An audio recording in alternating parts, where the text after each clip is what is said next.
have an eye on. Go. Now, there were some things that happened in the league yesterday. Specifically, Chauncey Billups got a contract extension to stay as the Portland Trailblazers head coach. He had a team option for next season that had to be picked up and decided on within the next week. There were some other teams out there potentially eyeing him if he became a free agent. The Blazers locked him up. Last week, they locked up their general manager, Joe Cronin. They had a decent second half of the season, but it was still a little bit of a surprise that he would get such a strong extension this fast. But listen, other people wanted him. They didn't want to lose him. That's what you have. Look for the Blazers to try to be active in the offseason to try to upgrade their roster around him. There will also be no changes in Philadelphia. After this disastrous season with the Sixers, general manager, I should say team president, Daryl Morey came out yesterday and said he will be back, and so will coach Nick Nurse. I have to say, it was kind of a weird mission accomplished day for the 76ers. They lost. They finished the season going 5-31, Greeny, to ensure that they will have the fifth highest chances of winning the lottery. More importantly, a 65% chance of them keeping their pick, which was top 6 protected. Nick Nurse went along with the program. He will get an opportunity to have a bounce back year. And we have a very interesting matchup in the first round of the playoffs with the Timberwolves and the Lakers. It's a rematch. Not necessarily of these two teams, obviously, but of Luka, who dominated the Wolves in the East in the Western Conference Finals last year, averaging 33, 9, and 8, threw some daggers at them, especially at games in Minneapolis.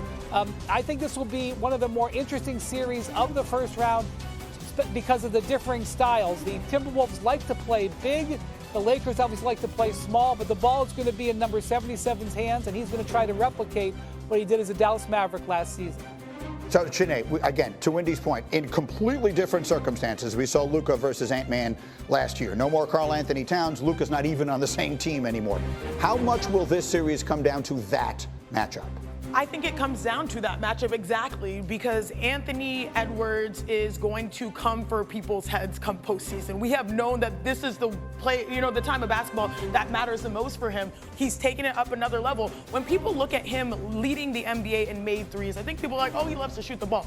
No, to me, that actually shows he wants to be sustainable. He doesn't necessarily want to have to go down and mix it in the paint over 82 games because when it matters most, he wants to be at full strength. And now he's got that in his bag. Plus, he's got Julius now playing better brand of basketball. They need their two isolation scorers, that tandem of Julius and Ant, to show up. And then most importantly, as you mentioned, Marcus, like the ability for them to hopefully hold strong with their bigs. Because we know the Lakers are going to try to force small ball, get Rudy off the floor. That has been the question mark for them, the T-Wolves, the last few years.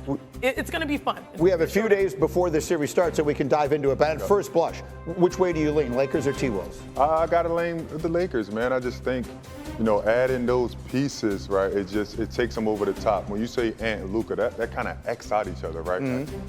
Now you get to see what is Julius Randle, the acquisition of Julius Randle, how does he come to play, right? You get to see AR has been playing really well.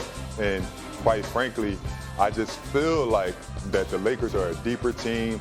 Luka killed the Timberwolves last year, right? Like, how do you game plan for that now, adding LeBron James to the mix, right? What is LeBron's role? What is, so we've been waiting all this time. They make the trade. Okay, can't wait to see what it looks like in the playoffs. The playoffs are here. What's it going to look like? He's super versatile, right? You play him at the center, you play him at the power forward. He can play the point guard.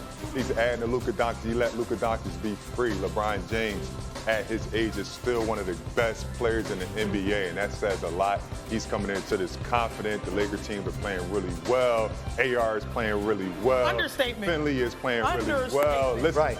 I think they have all the pieces that complement each other to get to where they need to be. Look, I like Ant Edwards for making this matchup spicy, right? But the truth is that you have Luka Doncic who can go turbo mode whenever he wants to if he gets mad. And of course, that puts LeBron James in the off-ball position, which actually helps him so he doesn't have to put the entire team on his back while he's asked to do more defensively with them being small. I like that, but most importantly, the best LeBron James teams, have Kyrie, an off-ball scorer, have a D-Wade, an off-ball scorer. Now you got Luka Doncic with size. LeBron doesn't have to carry as much of a load, which means they're going to be lethal. But I love that. Was it you? I can't remember who. brought up Austin Reeves. They are. A lot of people question whether LeBron James would be able to be LeBron James with Luka being more dominant. But more importantly, they question, will AR-15 be able to be that guy still? He has exceeded expectations. Oh, yeah. He had a tremendous year. Candidate for most improved. Hey, Windy, put a final word on this. Again, you were with me the day after the trade happened, and we were, well, let's see what it looks like when we get to the, well, now it's here. What do we expect it to look like? This is LeBron's 18th time going to the playoffs. It'll be the lightest lift he's ever had to give, which is ideal because he is 40 and he should be able to save his energy throughout the game to sort of deliver in the fourth quarters. That's been the Lakers' strategy since Luka arrived. And I think most importantly, the big thing is going to be LeBron on defense. He is most effective when he can be a rover and a helper. And the Timberwolves will put out lineups where he will be able to move off of a guy, whether it's Rudy Gobert or Jaden McDaniels. This is a comfortable potential for LeBron to be able to play more comfortably in his setup, even though the Wolves are a much more dynamic offensive team than they were in the conference finals last year. Again, we get the weekend till we get the Lakers. We have Steph and the Warriors playing the play-in tomorrow night. We have the Lakers' first impressions. Windy. This is a rematch, not of the Lakers and Timberwolves, but of Luka going back to Minnesota, where he dropped the dagger on them in the Western Conference Finals last year when he was with the Mavericks. He loved playing on the road up in Minneapolis. I don't think he'll be stressed at all about going there. The thing here is obviously the Timberwolves like to play big. They can sometimes play with two centers. The Lakers like to play with no centers. Who will get to impose their will? I think you will see the Lakers try to play Rudy Gobert off the court as much as possible in this series. You like this matchup for the Lakers, don't you? I do, man, and I think it comes down to Rudy Gobert, as Wendy just said, man. Listen, guys are going smaller, right? How is Rudy going to take not being able to play in those crucial moments, adding LeBron James at the 5 sometime, right? Spreading the floor out. Rudy Gobert is their defensive anchor, and he knows one way. He knows one way, and every time someone drives, he's coming to the basket. Will open up corner threes, open up spacing, and then look, ISO time against Luka Doncic. I don't think he want to see that. It's a tough matchup. Yeah. I mean, candidly, no one fares particularly. Look at that. I mean, look at it. Hey, sent them home too, man. Can you translate the words that he's saying there for me? No, I forget I asked you that. Not right now. Forget we said that. Do you like the matchup for the Lakers? I do like the matchup for the Lakers, but still, what I love about this matchup is the superstar power. Last year, the postseason was the rise of Anthony Edwards when he took down Kevin Durant. We saw that moment of Luka chirping. Yeah. You remember those images of Edwards chirping at KD? Yes. And then what did he do? He followed it up by chirping at Jokic, being able to take down the Denver Nuggets. Will he do that again? Again, it's a tall task, going up against Luka and LeBron, but I'm excited to see what this moment, it brings out the best in him. And speaking of the best in it, we've seen it this season, averaging a career high in points, 27 points per game. I don't know if people realize, he led the NBA in made threes, 320 threes he made, more than Steph Curry. Like, this was a concerted effort for him to knock down shots, knowing that he's going to have more on his shoulders as an offensive threat. I love this matchup because it's going to bring out the best in him. Windman, it is fascinating. As you were talking, it got me to thinking. You got Ant versus Luka. Neither of them, I mean, their circumstances are so thoroughly different from what they were a year ago. True. Ant was part of a big two in Minnesota. They traded the other one away.